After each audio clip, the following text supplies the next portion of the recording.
My name is Clarissa, and I'm 17 years old. Right now, I'm standing outside my school counselor's office, holding a letter that just destroyed my future. My parents pulled me out of school this morning. Not because I'm failing classes, not because I got caught with drugs or got into a fight. They suspended my education because I refused to apologize to my stepbrother Mitchell for supposedly ruining his birthday party. The truth is, I didn't ruin anything. I exposed his lie. And he couldn't handle it. So my mother and stepfather gave me exactly 1 week to write a groveling apology and admit I fabricated everything, or I'd lose my college scholarship forever. But I had a completely different plan in mind. Before we dive into how I escaped their control and turned the tables on the golden boy who had everyone fooled, drop a comment letting me know where you're watching from. This story gets wild, and I need you to hit that like button and subscribe because what happened next changed everything. You won't believe how far a family will go to protect their favorite child, or how much strength it takes to fight back when everyone you love picks someone else over you. Let's get into it. 5 years ago, my life looked completely different. It was just Mom and me in our small but cozy apartment in Stamford, Connecticut. We didn't have much money, but we had each other, and that felt like enough. Mom worked as a medical receptionist, picking up extra shifts so I could take piano lessons and join the debate team. We'd spend Sunday mornings making pancakes together, talking about everything and nothing, laughing until our sides hurt. Those memories feel like they belong to a different lifetime now, because everything changed the day she met Gregory Thornton. Gregory was a successful real estate developer who came into the medical office where Mom worked. He was charming, confident, and persistent in pursuing her. Within 6 months, they were engaged. Within a year, We'd moved into his massive colonial mansion in Greenwich. Gregory came with a son from his previous marriage named Mitchell, who was 3 years older than me and studying business at Yale. From the very first family dinner, I could tell Mitchell saw me as an intrusion into his perfect world. He was polished, articulate, and knew exactly how to present himself as the ideal son in front of his father. But when the adults weren't watching, his mask would slip just enough for me to see the calculation behind his charming smile. The shift in my mother's behavior started subtly. At first, she was still the same, warm, supportive person who'd raised me alone for 12 years. But gradually, Gregory's opinions started mattering more than mine. When Mitchell would make cutting remarks disguised as jokes at the dinner table, calling me the charity case or the add-on to the family package, Mom would nervously laugh and tell me I was being too sensitive. When I'd try to talk to her privately about how uncomfortable Mitchell made me feel, she'd say I needed to try harder to bond with my new brother. The woman who once defended me against every playground bully and difficult teacher now couldn't seem to see that her new stepson was systematically destroying my sense of belonging in what was supposed to be our new home. Mitchell's manipulation tactics were sophisticated for someone so young. He'd take credit for my ideas during family discussions, presenting my suggestions as his own thoughts, while Gregory nodded approvingly at his son's brilliance. When I'd protest, I'd be accused of jealousy. Our first Christmas together, Mitchell deliberately broke my grandmother's antique necklace, the only valuable thing I owned, and my last connection to my dad's side of the family. He claimed I'd carelessly left it on the bathroom counter where he accidentally knocked it into the sink. Gregory lectured me about responsibility and respect for heirlooms, never questioning why Mitchell had been in my bathroom in the first place. The necklace was irreplaceable, and so was the message that incident sent. I would always be blamed, and Mitchell would always be believed. During my sophomore year, I worked for 3 months on a science fair project about water purification systems for developing countries. I was passionate about the research, staying up late to perfect my presentation. The night before the fair, Mitchell came home from Yale for the weekend. At dinner, I excitedly explained my project to the family. The next day, when Gregory stopped by the science fair to show his support for his new stepdaughter, Mitchell was by his side. As I began my presentation to the judges, Mitchell interrupted to offer additional insights, presenting my research findings as collaborative work he'd helped guide. The judges, impressed by the Yale students' involvement, directed most of their questions to him. I stood there, stunned into silence, watching him steal credit for my work. Later, when I confronted him privately, he smiled and said, "Nobody would believe that a sophomore could produce work that sophisticated without help from someone at his level." He was right. When I tried to tell Mom and Gregory what happened, they said I should be grateful Mitchell took an interest in my education. By my junior year, I'd learned to keep my achievements smaller and my presence quieter. Mitchell convinced my parents I was struggling socially, that I spent too much time on activities because I had trouble making real friends. The truth was, I'd been invited to join the debate team's competitive travel squad, which would have meant weekend tournaments and a strong addition to my college applications. But Gregory, persuaded by Mitchell's concerned brother act, decided I needed to focus on family bonding instead. I watched my debate teammates travel to nationals while I sat through awkward family dinners where Mitchell dominated every conversation. My old friends from before the marriage had already drifted away, unable to relate to my new life in a mansion with people who felt like strangers. I was isolated, disbelieved, and increasingly invisible in my own family. The only thing that kept me going was the knowledge that in 2 more years, I could leave for college and finally escape the suffocating dynamic Mitchell had created. When Mitchell turned 22 this past October, Gregory decided to throw him a celebration that matched what he called the significance of the milestone. The party was held at our mansion on a Saturday evening, with approximately 80 guests including Mitchell's Yale friends, Gregory's business associates, and various family friends. No expense was spared. Professional caterers set up stations throughout the first floor. A live jazz band played in the garden, and the house was decorated like something from a magazine spread. I'd spent the entire previous day helping set up, moving furniture and arranging flowers, despite having a major calculus exam the following Monday that I desperately needed to study for. When I asked if I could skip the party to prepare, Gregory looked at me with cold disappointment and said family obligations came before personal concerns. So I showed up in the dress Mom had picked out, plastered on a fake smile, and tried to stay out of everyone's way. The party was in full swing by 9 o'clock, with Mitchell holding court in the living room, surrounded by admirers laughing at his stories.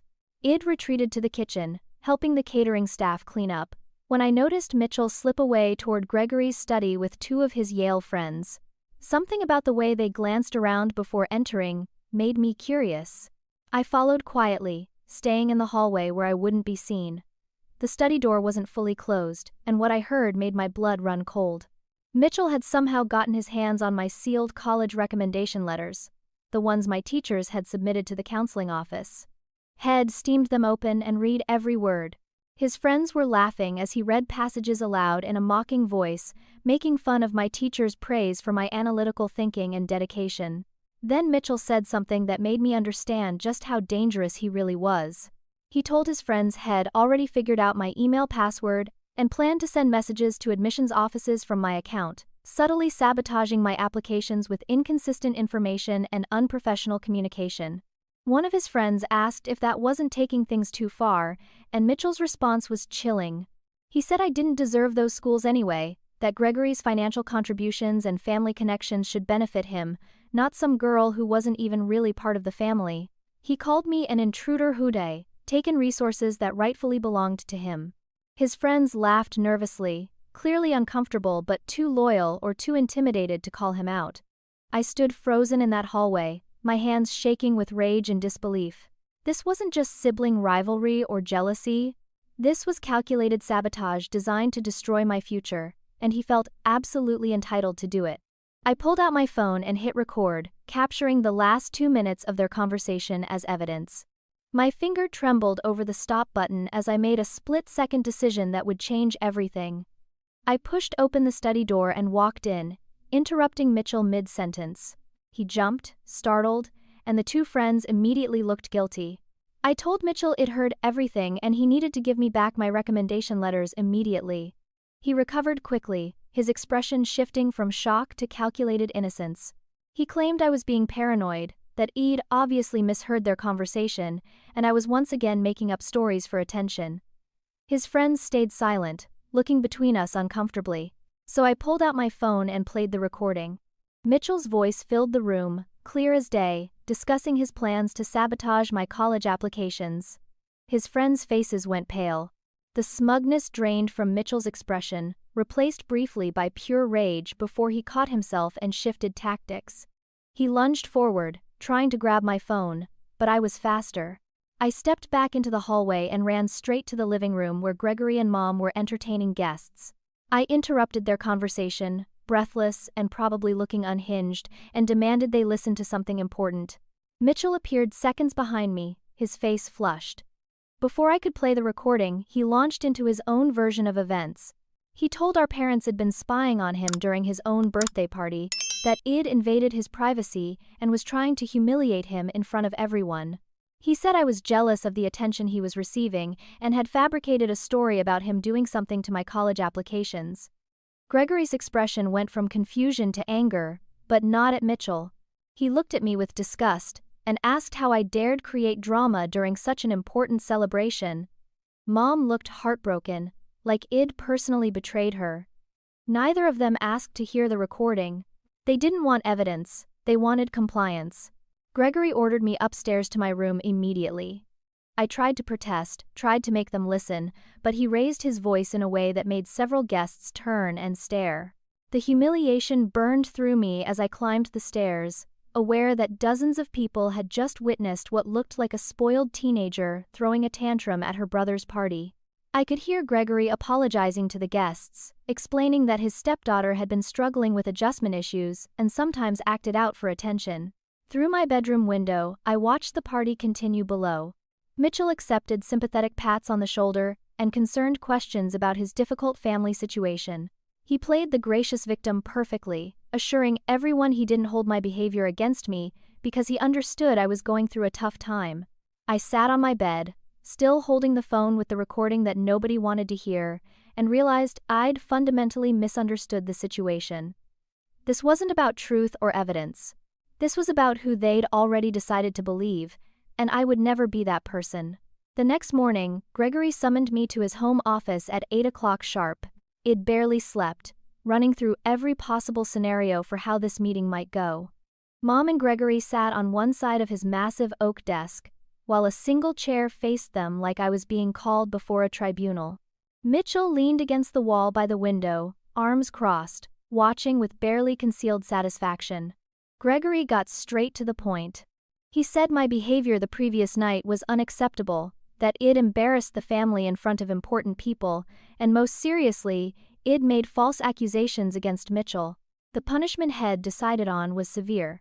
I was being withdrawn from school effective immediately, and I wouldn't be allowed to return until I'd completed a specific set of requirements.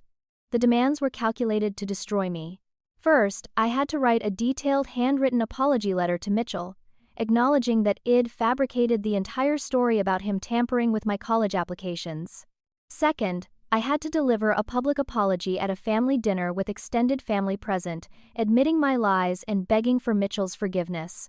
Third, I had to confess that the recording I'd made was either manipulated or taken completely out of context. Fourth, I had to agree to see a therapist of Gregory's choosing to address what he called my attention-seeking behavior and pathological lying. Only after completing all 4 requirements would I be permitted to return to school. He gave me exactly 1 week to comply. The trap was brilliant in its cruelty. I was a senior, 3 months away from college application deadlines. Every day out of school meant missed counselor meetings where we refined applications and discussed scholarship opportunities. I had scholarship interviews scheduled over the next 2 weeks that I'd now have to cancel.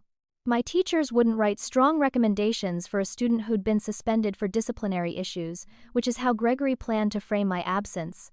He made it very clear that if I didn't comply, he'd personally contact every college on my list and inform them of my behavioral problems and dishonesty. Without his financial support, which he was happy to withdraw, I'd have no way to afford college anyway. The scholarship I'd worked 4 years to earn would evaporate. My entire future hung on whether I was willing to publicly lie and declare Mitchell innocent of everything I knew he'd done. Mom sat silent through Gregory's entire speech, her hands folded in her lap. When I looked at her desperately, hoping for some sign of the mother who'd once fought for me, she finally spoke. She said it'd been difficult ever since the marriage, that I'd never properly tried to accept Mitchell as my brother, and this was my pattern of creating problems instead of adapting. She claimed Mitchell had been nothing but kind to me, going out of his way to include me in family activities and offer guidance for my future. She said I was throwing away the incredible opportunity Gregory had given us, a life of comfort and security, all because of jealousy and adolescent rebellion. Her words hurt worse than anything Gregory had said. This was the woman who'd raised me to stand up for truth, who'd taught me never to let anyone make me small, and she was asking me to betray everything Shed instilled in me. The deadline was firm. I had 7 days to comply, or I'd lose everything. After delivering his ultimatum, Gregory dismissed me like I was a problematic employee rather than his stepdaughter. As I stood to leave, he added one more condition. Head confiscated my phone that morning, claiming I wouldn't need it until I'd apologized. My laptop would be monitored, with all passwords changed and usage logged. I wasn't permitted to contact school friends, as Gregory said I needed to focus on reflection rather than gathering sympathy from outside influences. Head changed the Wi-Fi password as well, cutting off my access to the internet. I was essentially under house arrest in my own home. Mitchell, who'd been silent throughout the meeting, finally spoke as I reached the door. He said he hoped I'd make the right choice, and that he was willing to forgive me once I admitted what I'd done. His voice was gentle, concerned, the perfect imitation of a caring older brother. But his eyes held something else entirely. A cold triumph that said Head won, and we both knew it. I climbed the stairs to my room, my mind racing. Everything I'd worked for, every sacrifice, every late night studying, it all came down to this moment. I could protect my future by destroying my integrity, or I could hold on to the truth and watch my future crumble. The third option, the one forming in my mind as I locked my bedroom door, was far more dangerous. I wouldn't surrender, and I wouldn't sacrifice my truth. Instead, I'd disappear on my own terms, taking everything I knew about Mitchell's real character with me. They wanted me to vanish quietly, to become the compliant daughter who knew her place. I'd vanish, all right, but not in the way they expected. They'd given me 1 week. That was more than enough time to plan my escape and bring their golden boy's carefully constructed image crashing down around him. On the first day of my suspension, I played the part of the defeated, compliant daughter. I stayed in my room, came down only for silent meals, and acted like I was genuinely considering the apology. Gregory seemed satisfied by my subdued demeanor, interpreting my quiet as acceptance. Mom kept trying to catch my eye during dinner, probably hoping for some sign that we could repair things once I apologized, but I avoided her gaze. Mitchell was the only one who seemed suspicious of my sudden submission. He'd find excuses to walk past my room, listening at the door, trying to figure out what I was doing in there. What none of them knew was that I had resources they didn't know about, and I was using every minute of my isolation to build a case that would expose Mitchell for exactly what he was. Hidden in the back of my closet, behind boxes of old textbooks, was an ancient tablet I'd gotten 3 years ago and hadn't used in forever. The battery still held a charge, and more importantly, it still had Wi-Fi capability. Our elderly neighbor 3 houses down had never secured his wireless network, and the signal was just strong enough to reach my room if I sat by the window. I had internet access, and Gregory had no idea. The first thing I did was create a new email account from the tablet, something completely unconnected to my usual accounts. Then I started systematically researching Mitchell. I searched his name combined with Yale, with academic probation, with disciplinary action. What I found was stunning. There were posts on anonymous student forums discussing a cheating scandal from Mitchell's sophomore year, vague enough to avoid legal issues but specific enough that anyone who knew the situation would recognize it. According to these posts, Mitchell had been caught buying exam answers and had only avoided expulsion because of a substantial donation his father made to the university around the same time. I dug deeper, searching local news archives for any mention of Mitchell Thornton. In a police blotter from 2 years ago, buried in the back pages of a local paper, I found a brief mention of a DUI arrest involving someone with his name and approximate age. The charges had been dropped, the record sealed, but the initial report existed. I screenshot everything. Then I found something even more disturbing. In the public records section of the county courthouse website, I discovered that a young woman named Bethany Miller had filed for a restraining order against Mitchell during his freshman year at Yale. The order had been granted, then quietly dissolved 6 months later. I searched Bethany's name and found her current social media profiles. She looked happy now, thriving in law school, but the fact that Shed needed legal protection from Mitchell told me everything about the pattern of behavior He'd been hiding behind his perfect son facade. The internship Mitchell constantly bragged about, the prestigious position at a Manhattan investment firm that he claimed showed his business acumen, wasn't what it seemed either. I found a press release from the firm announcing a new community partnership program, funded by a generous contribution from Thornton Development Corporation. The timeline matched exactly with when Mitchell had secured his internship. Gregory hadn't just opened doors for his son, had bought the entire building. Everything about Mitchell's seemingly impressive life was constructed on his father's money and influence, and I now had documentation to prove it. On day 3 of my suspension, I needed to contact someone I could trust, someone outside Gregory's sphere of control. I thought of Aunt Rosalie, my mom's younger sister. Mom and Rosalie had been close when I was young, but they'd drifted apart after Mom married Gregory. I'd overheard enough tense phone conversations to know Rosalie disapproved of the marriage, thought Gregory was controlling, and had warned Mom about moving too fast. Rosalie lived in Boston and worked for a nonprofit organization that supported teenagers in crisis situations. Using my tablet, I found her work email on the organization's website and sent her a careful message explaining my situation in broad terms. I included my new email address and asked if she'd be willing to talk. Within 2 hours, she responded. She told me she'd been worried about me for years, gave me her personal cell number, and said I could call her anytime from any phone. She also mentioned she had connections to family law attorneys if I needed legal help. For the first time since the birthday party, I felt like I had an ally. That evening, Mitchell made his move. Had been watching my room suspiciously, and he must have noticed the faint glow of a screen from under my door. He burst in without knocking and saw me quickly hiding the tablet under my blanket. His eyes went cold and calculating.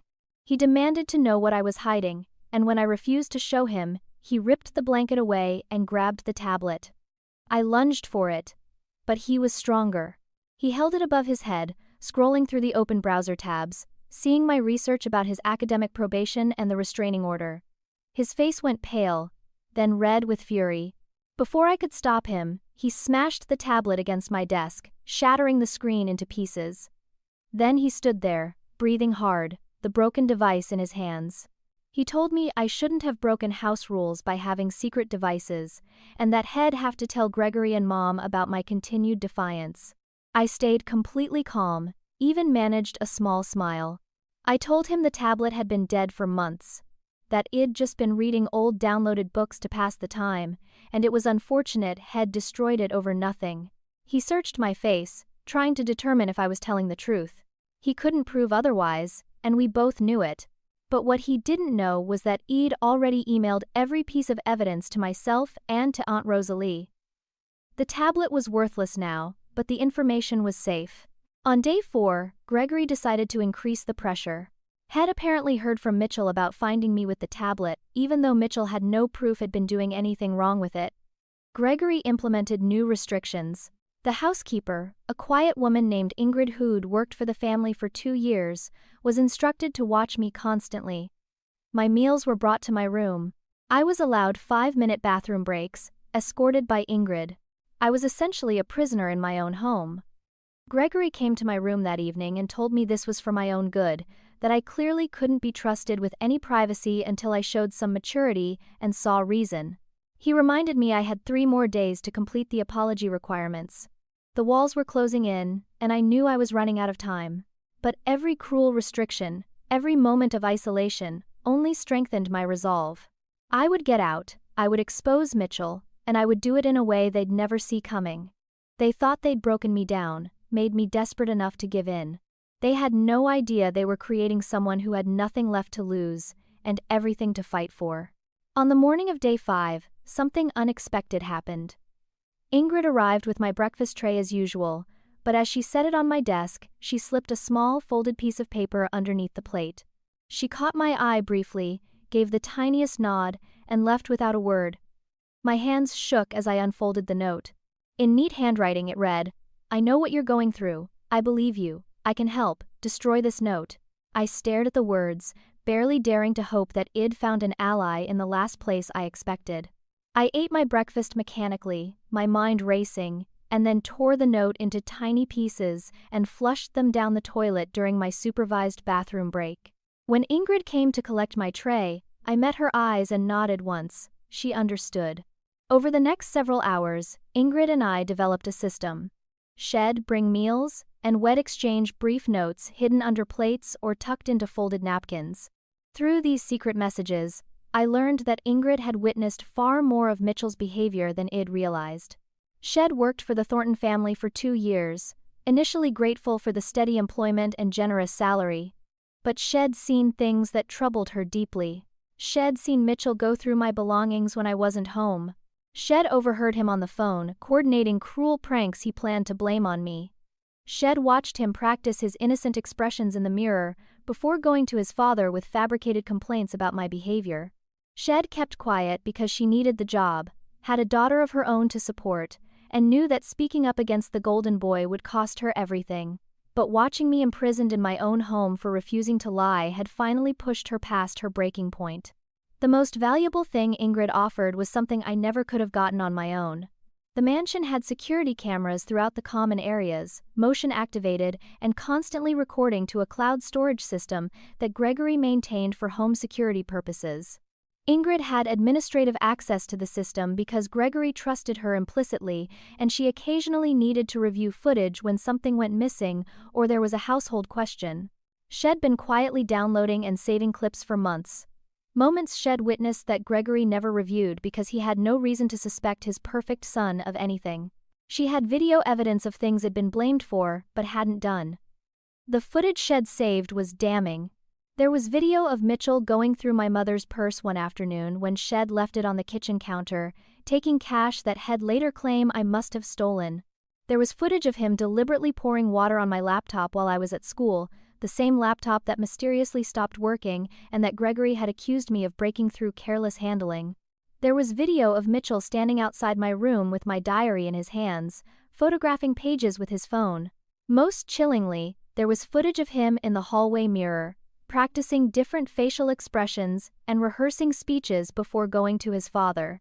In one clip, he literally said to his reflection, "Dad, I'm really worried about Clarissa's behavior. I think she needs help," trying out different tones until he found one that sounded perfectly concerned. It was like watching someone rehearse for a play, except the performance was designed to destroy my credibility and my life.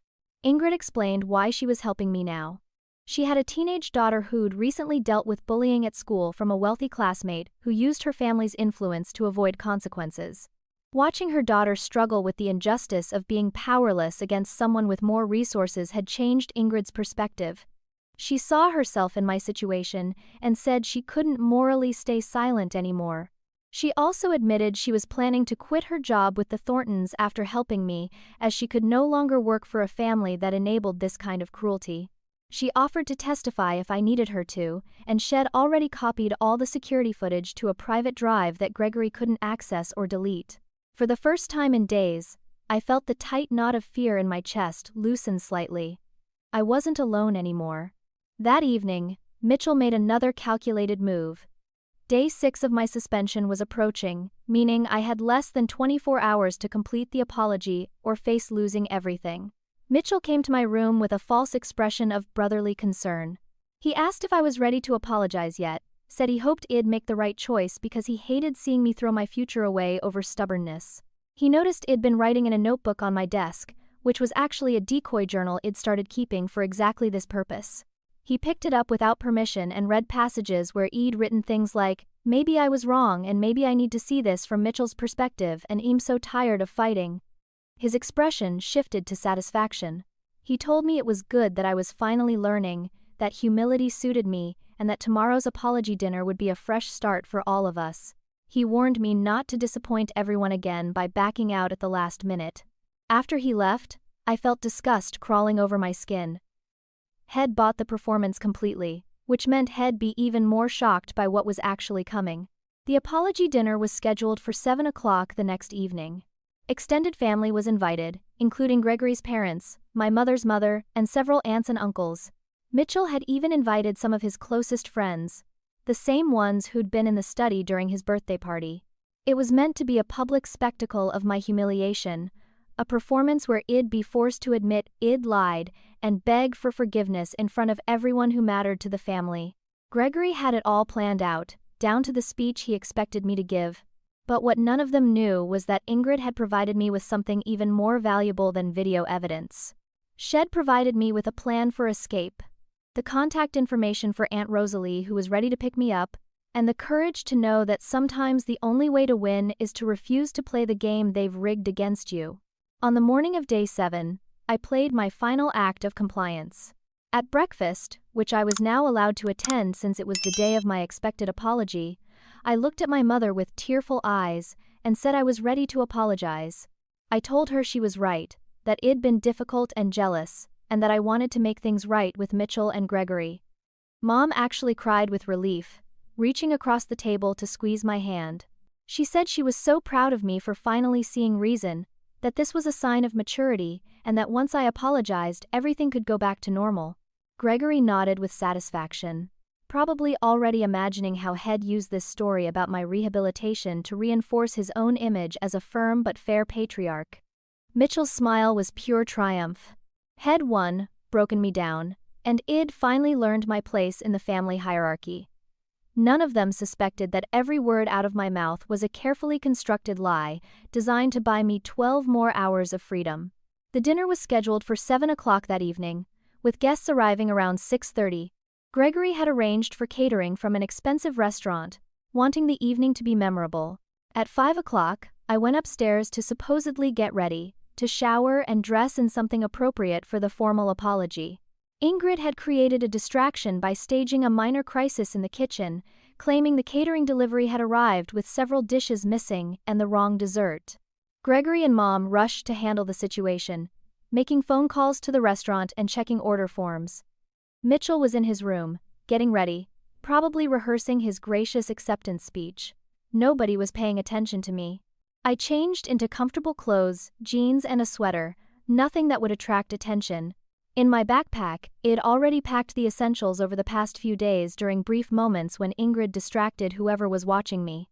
My birth certificate, social security card, school records, the original recommendation letters that I'd managed to retrieve from Mitchell's room 2 nights ago while everyone was asleep, a flash drive with all the evidence Ingrid had given me, and the $400 in cash I'd saved from birthday gifts over the years. Everything I needed to prove who I was and what had been done to me.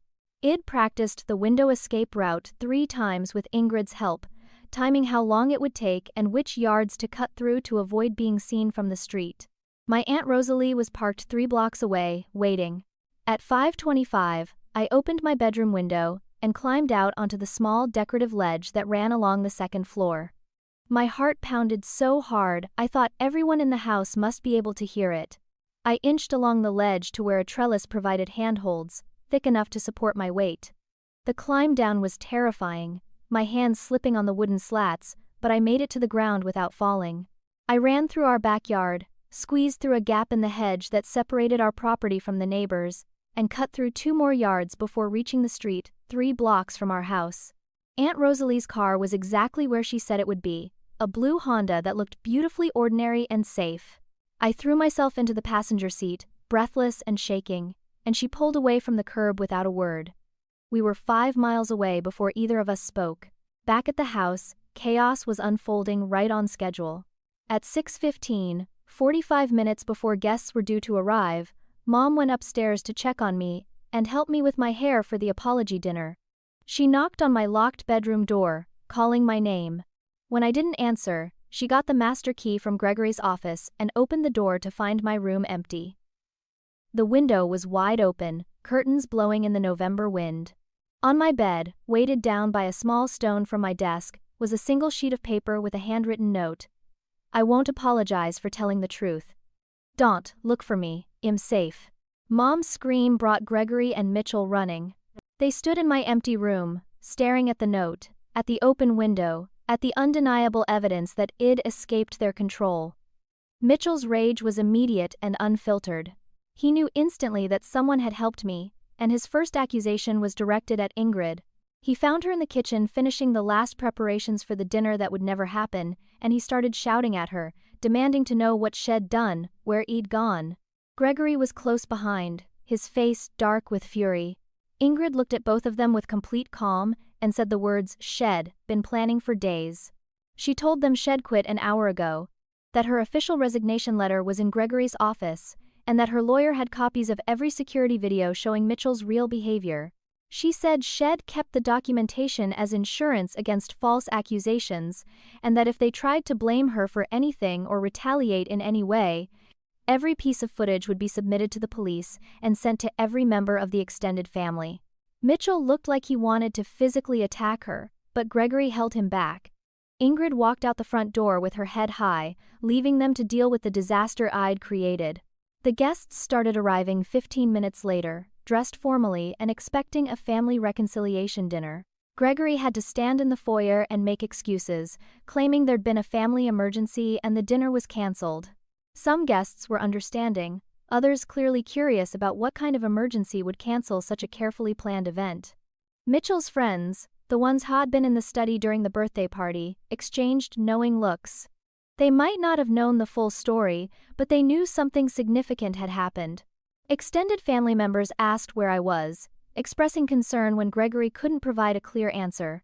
His carefully maintained facade of the perfect blended family was cracking in real time, and there was nothing he could do to stop it. Meanwhile, I was sitting in Aunt Rosalie's small apartment in Boston, eating takeout Chinese food and crying with a mixture of relief and residual fear. I'd done it. I'd escaped. For the first time in a week, nobody was watching me, controlling my movements or forcing me to lie. Rosalie sat across from me at her kitchen table and said the words I desperately needed to hear. "You're incredibly brave, Clarissa. What they did to you was wrong, and we're going to make sure they face consequences. But for tonight, you're safe, and you can breathe." I took that breath, the first real one in days, and felt something shift inside me. I wasn't the helpless victim anymore. I'd taken action, saved myself, and I had evidence that would expose Mitchell's true nature to everyone who'd blindly believed in him. The fight wasn't over, but I'd just won the first major battle. On day 8, Aunt Rosalie took me to meet her friend Denise Harper, an attorney who specialized in family law and educational rights. Denise worked pro bono for Rosalie's nonprofit organization, helping teenagers navigate complex family situations when their parents or guardians were violating their rights. We sat in her small office downtown, and I laid out everything that had happened. I showed her the recording from Mitchell's birthday party, explained the suspension from school and the conditions Gregory had attached, and shared the security camera footage Ingrid had provided. Denise listened without interrupting, taking notes, her expression growing more serious with each detail I shared. When I finished, she leaned back in her chair and told me I had a solid case for educational interference and emotional abuse. More importantly, she said Gregory had made a critical legal mistake by pulling me out of school as punishment rather than following proper procedures for disciplinary issues. Denise explained that while parents had broad authority over their children's education, they couldn't arbitrarily remove a student from school as leverage in a family dispute, especially when the student was a senior with college applications pending. Gregory had essentially held my education hostage to force compliance with demands that had nothing to do with my academic performance or legitimate behavioral concerns. The school had no record of disciplinary issues, no complaints from teachers, and no legitimate reason to support a suspension. By telling people I was suspended for behavioral problems without any documented evidence, Gregory had potentially defamed me in a way that could damage my college prospects. Denise was confident she could get me back into school immediately and put protections in place to prevent Gregory from sabotaging my applications. On day 9, Denise contacted my school principal and guidance counselor directly. She introduced herself as my legal representative and explained the situation in clear terms. She provided them with a copy of the recording that proved Mitchell had attempted to sabotage my college applications, explained that Gregory had removed me from school as punishment for refusing to falsely apologize, and requested an immediate meeting to discuss my return. The principal, a woman named Dr. Patricia Walsh, was shocked. She told Denise that Gregory had called the school on day 1 of my absence and claimed I was being kept home due to a serious family situation that required my immediate attention, implying it was temporary and parent-authorized. There had been no mention of disciplinary issues or suspension. The school had assumed it was legitimate and had sent homework assignments through the online portal for me to complete at home. Dr. Walsh took the situation seriously. She reviewed my academic record, which showed 4 years of excellent grades, participation in multiple extracurriculars, and 0 disciplinary incidents. She spoke with my teachers, all of whom expressed surprise that I was even absent and confirmed I was one of their most reliable students. She listened to the recording where Mitchell discussed tampering with my recommendation letters, which shocked her because those letters were supposed to be confidential and securely stored. She consulted with the school district's legal counsel, who confirmed that the school should not cooperate with what appeared to be a parent using educational access as punishment for a non-school issue. By the end of day 9, I received an official email from Dr. Walsh stating that the school considered my absence an unauthorized parental withdrawal rather than any kind of suspension, that my disciplinary record remained spotless, and that I was welcome to return to classes immediately. The school board sent a formal letter to Gregory the same day, expressing serious concerns about his actions. The letter stated that withdrawing a student from school under false pretenses and threatening to damage her educational opportunities constituted educational interference. It warned that if Gregory attempted to sabotage my college applications by providing false information to institutions or withholding necessary documents, the school would file a formal complaint with the state education department and potentially pursue legal action. The letter also noted that the school took seriously any attempts to access confidential student records without authorization, referring to Mitchell's theft of recommendation letters, and that they were reviewing security protocols to prevent future breaches. Gregory received this letter at his office, and according to Rosalie, who heard through family connections, he was absolutely furious that his authority was being publicly challenged by school officials. On day 10, something unexpected happened that accelerated Mitchell's unraveling. Someone anonymously leaked information about his academic probation to the extended family group chat that included aunts, uncles, cousins, and grandparents on both sides. The message included a link to the student forum posts discussing the cheating scandal and the timing of Gregory's donation to Yale. Nobody knew who sent it, though I suspected it was one of Mitchell's Yale friends who'd been in the study during the birthday party, someone whose conscience had finally gotten the better of their loyalty. The family group chat exploded with confusion and questions. Gregory's father, a stern man who valued integrity above everything, called an emergency family meeting for that evening. Mitchell tried to claim the information was false, that someone was trying to frame him, but the evidence was solid enough that several family members started asking difficult questions about why they'd never heard about any academic problems if Mitchell was supposedly thriving at Yale. That same evening, I made my next calculated move. Using an encrypted email account that couldn't be traced back to me, I sent a carefully curated selection of Ingrid's security footage to several key members of the extended family. I chose the clips that were most damning and impossible to explain away. Mitchell stealing cash from mom's purse. Mitchell deliberately breaking my laptop. Mitchell reading my diary and photographing pages.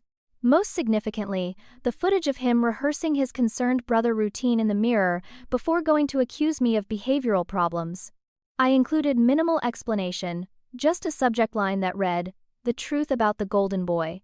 Within an hour, the family group chat was in complete chaos. Some family members immediately believed the evidence, others claimed the videos must be doctored or taken out of context, and a few tried to play peacemaker and calm everyone down. But the seeds of doubt had been planted in soil that was already fertile with questions about Mitchell's academic situation. Mitchell responded with desperate damage control. He posted a long message in the family chat claiming the videos were either manipulated using deepfake technology or showed innocent moments that appeared suspicious only because they'd been stripped of context. He said I was orchestrating a smear campaign against him because I was mentally unstable and obsessed with destroying his relationship with our parents. He accused me of being bitter about mom's remarriage and suggested I needed serious psychological help. Some family members wanted to believe him, his charm and years of good behavior creating a reservoir of goodwill that was hard to overcome. But others, particularly those who'd always found him slightly too perfect or had witnessed small moments of cruelty they'd dismissed at the time, started reconsidering everything they thought they knew about Mitchell Thornton.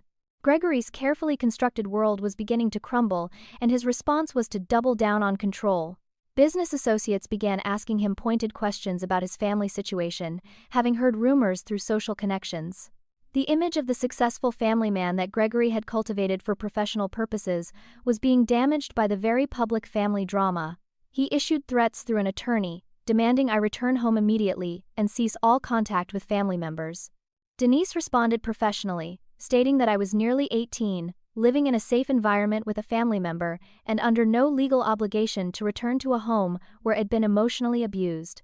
She also reminded Gregory's attorney that I had extensive documentation of his son's behavior and suggested it would be in everyone's best interest to allow me to complete my senior year in peace. Gregory's fury at being outmaneuvered was reportedly visible to everyone around him, but his hands were legally tied. 2 weeks after my escape, on day 21 of this nightmare, I walked back into my high school with Aunt Rosalie and Denise by my side.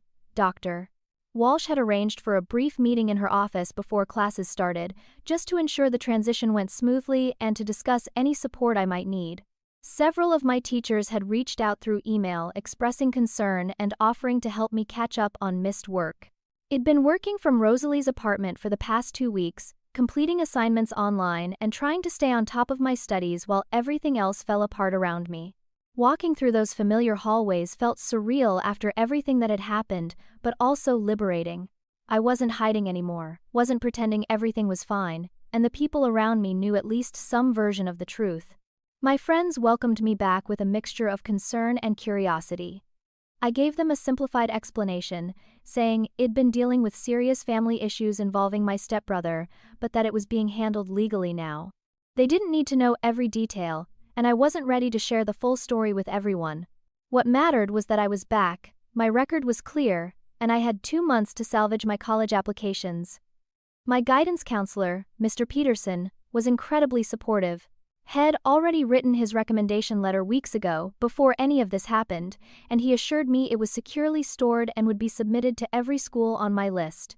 We reviewed my application timeline, identified what needed immediate attention, and created a plan to get everything done despite the disruption.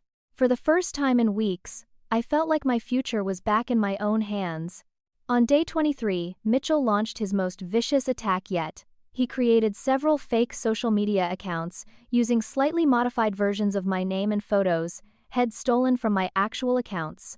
From these fake profiles, he posted long, rambling messages, claiming that I'd fabricated everything for attention, that I was mentally unstable, and that the entire family was concerned for my well-being.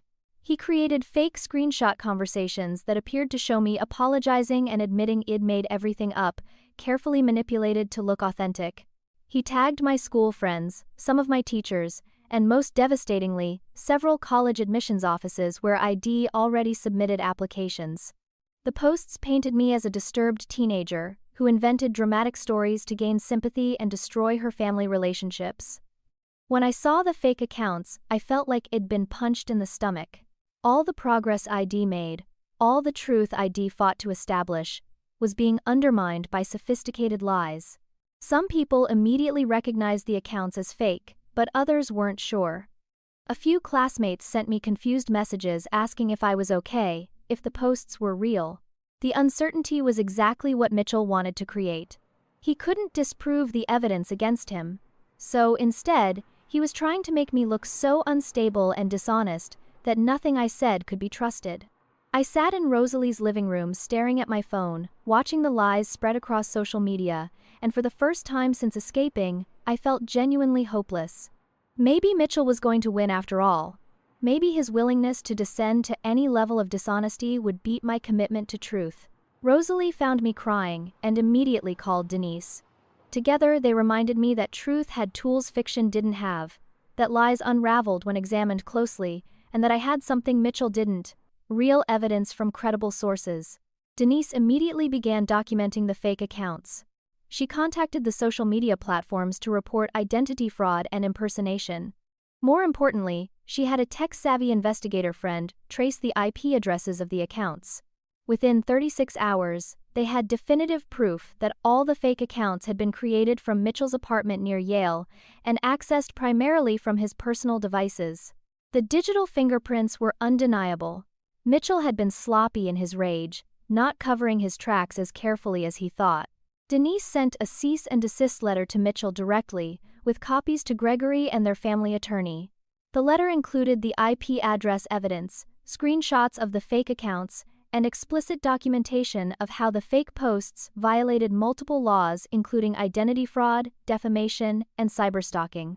She demanded immediate removal of all fake accounts, a public retraction and apology, and a written guarantee that Mitchell would cease all contact with me and stop making any statements about me online or offline. The letter made clear that failure to comply immediately would result in both civil and criminal legal action. Mitchell's attorney must have explained the seriousness of the situation, because within 12 hours, all the fake accounts were deleted. 2 days later, I received a formal written apology from Mitchell's attorney, clearly lawyer-drafted and utterly insincere, but legally binding and admitting wrongdoing. The fake social media incident was a turning point in an unexpected way. My mother, who'd been living in denial and defending Gregory and Mitchell throughout everything, finally couldn't ignore what was happening. She'd seen the fake accounts before they were deleted, had heard from family members about the IP address evidence, and was confronted with undeniable proof that Mitchell had attempted to destroy my reputation using sophisticated identity fraud. She called Aunt Rosalie and asked to meet with me at a neutral location, a coffee shop halfway between Boston and Greenwich. I agreed reluctantly, unsure what to expect but curious if she'd finally acknowledged the truth. The meeting was painful. Mom looked exhausted, like she'd aged 5 years and 3 weeks. She sat across from me in a corner booth, hands wrapped around a coffee cup she wasn't drinking, and asked me to help her understand what was really happening. I laid everything out chronologically, calmly and methodically. I showed her the recording from Mitchell's birthday party. I showed her Ingrid's security camera footage. I showed her documentation of Mitchell's academic probation, the restraining order from his ex-girlfriend, the IP address evidence from the fake social media accounts. I explained how isolated and powerless I'd felt, how every time I'd tried to tell her the truth, she'd sided with Gregory and Mitchell instead.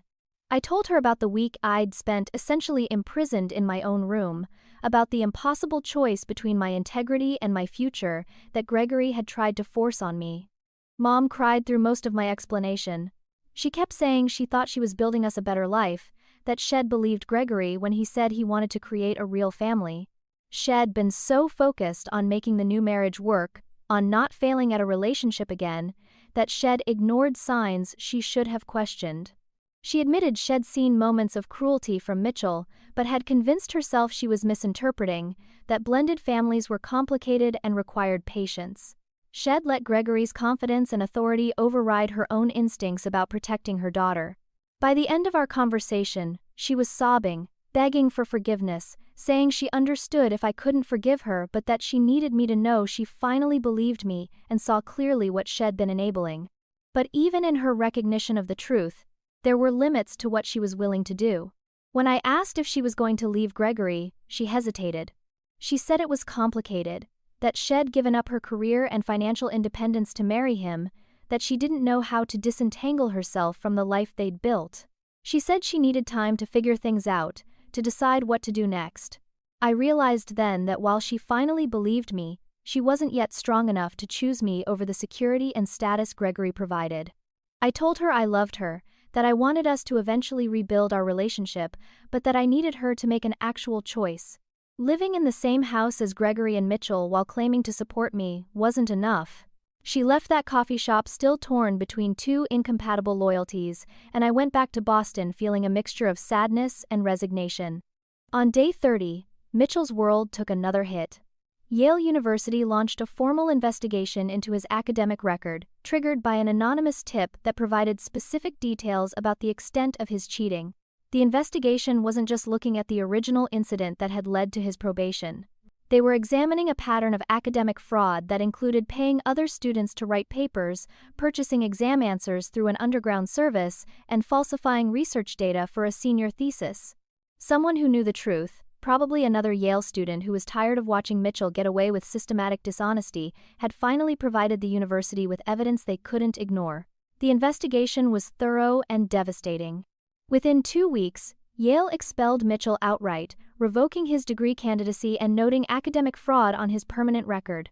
The story made the local newspapers, not prominently but visibly enough, with headlines about privilege and academic integrity.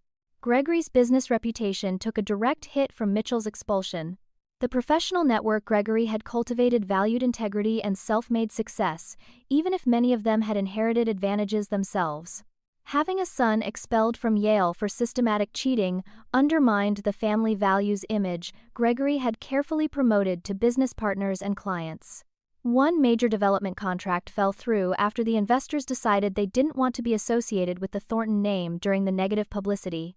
Gregory's extended family, particularly his own father, Wad built the family business from nothing, was disgusted by Mitchell's actions and Gregory's enabling of them.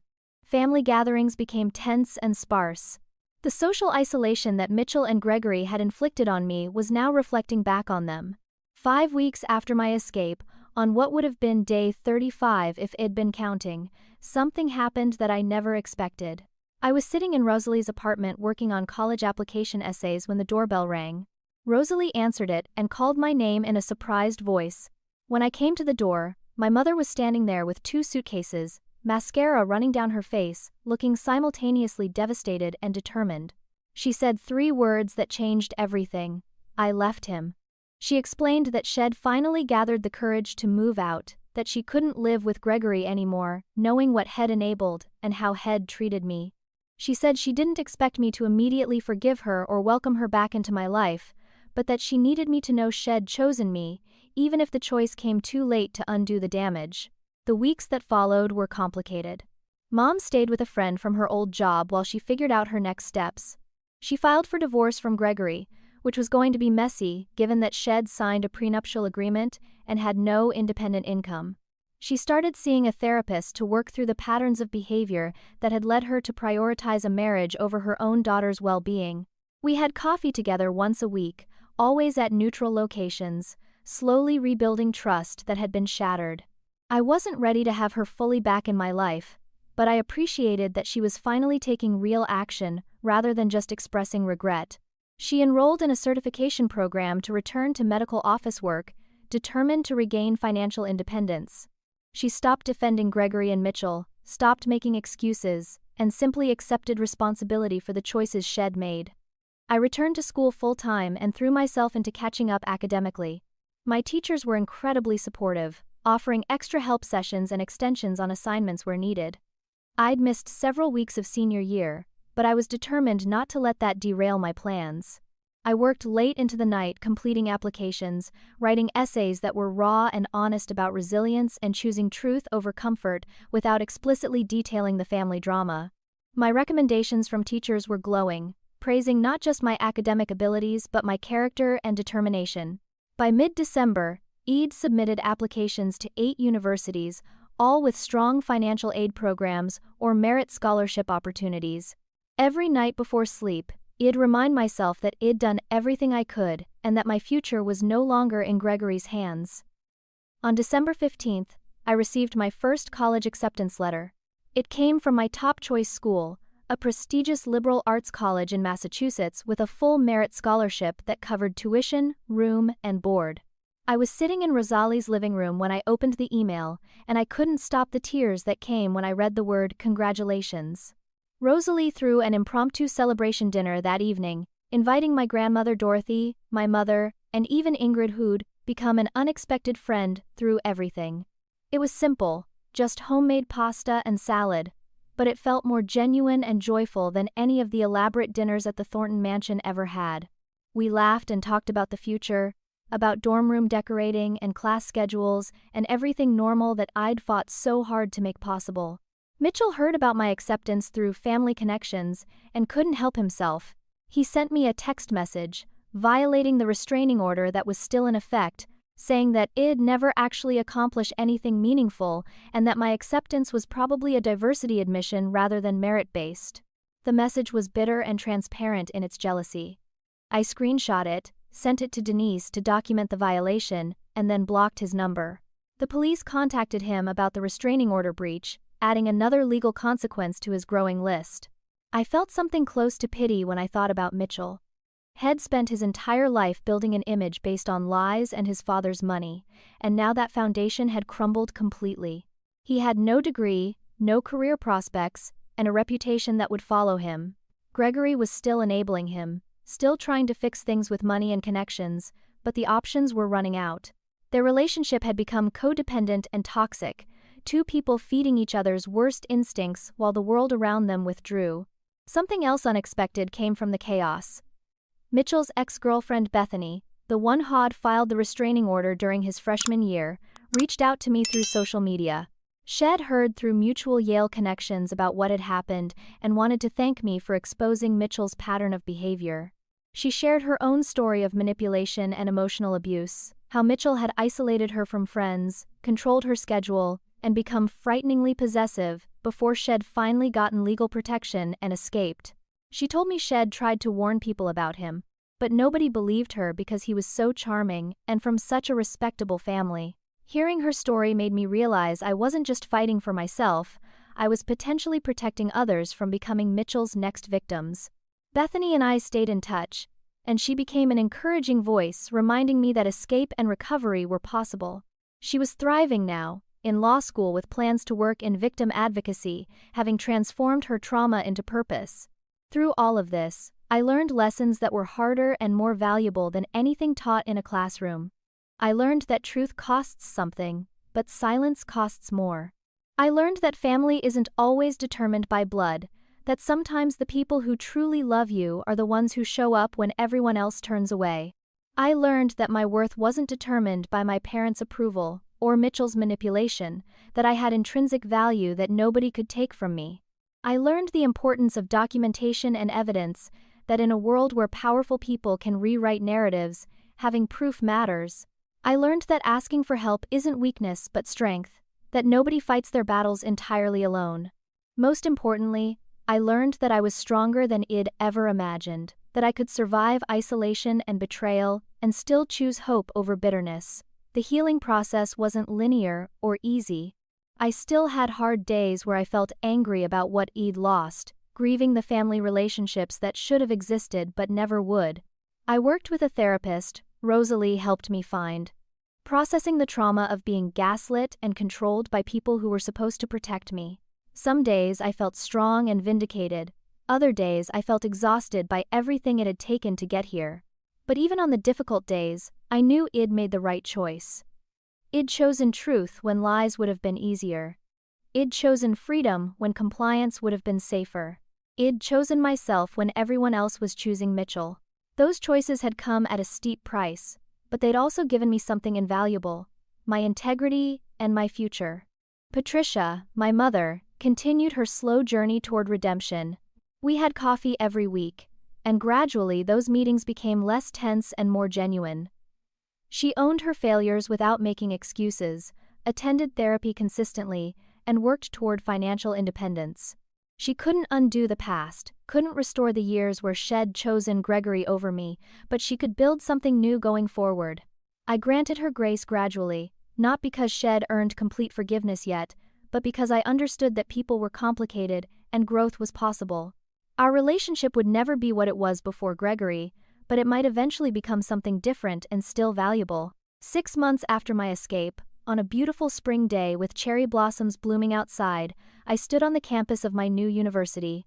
It was move-in day for incoming freshmen, and Rosalie, Grandma Dorothy, and even my mother had come to help me settle into my dorm. We carried boxes up 3 flights of stairs, laughing about how much stuff it accumulated, debating where to hang posters and whether I needed more storage containers. My roommate seemed genuinely kind, excited about the same academic program I was entering. The campus buzzed with energy and possibility, hundreds of students beginning new chapters far from whatever they'd left behind. As I stood at my dorm room window looking out at the quad where students were playing frisbee and meeting new friends, I thought about where I'd been 6 months ago. I'd been a prisoner in my own home, isolated and powerless, facing an impossible choice between my integrity and my future. I'd been told I was worth less than Mitchell, that my truth was less important than family image, that I should accept whatever treatment they decided I deserved. But I'd refused to accept it. I'd fought back strategically and patiently. I'd gathered evidence, found allies, and escaped their control. I'd rebuilt my life piece by piece, despite everyone's predictions that I'd fail without Gregory's support. Mitchell was still trying to reconstruct a reputation built on lies, still living off his father's money while facing limited prospects.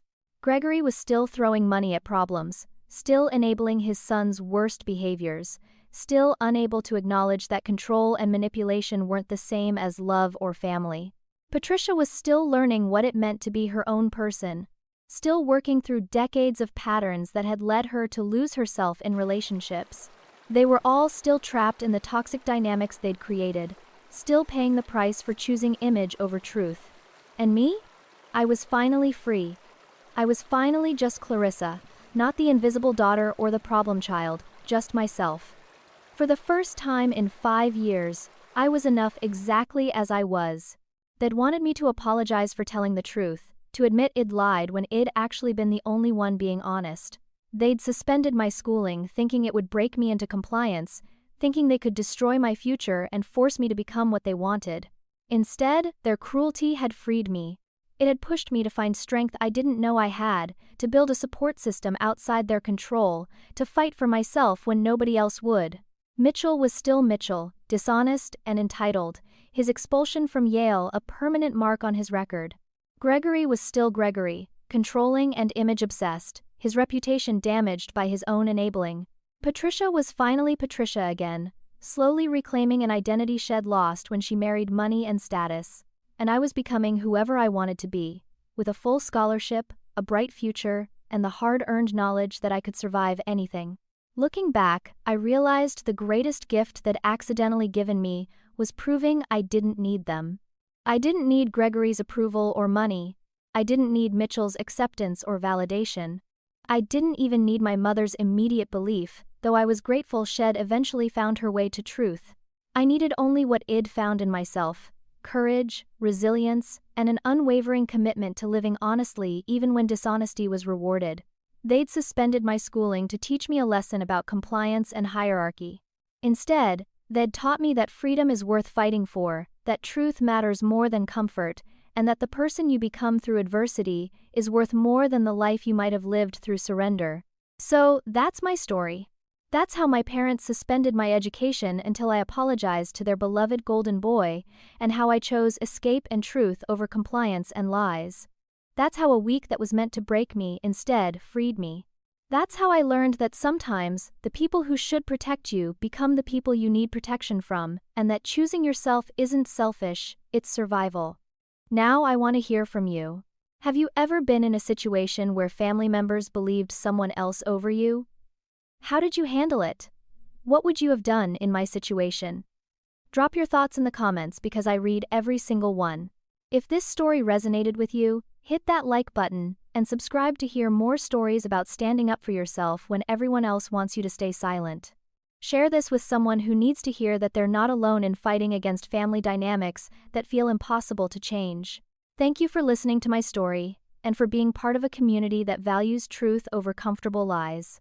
I hope wherever you are in your own journey, you find the courage to choose yourself, even when it costs you everything except your integrity. That's the only choice that lets you look at yourself in the mirror and recognize the person looking back. Take care of yourselves, and remember, your worth isn't determined by who believes you, it's determined by whether you believe yourself. Stay strong.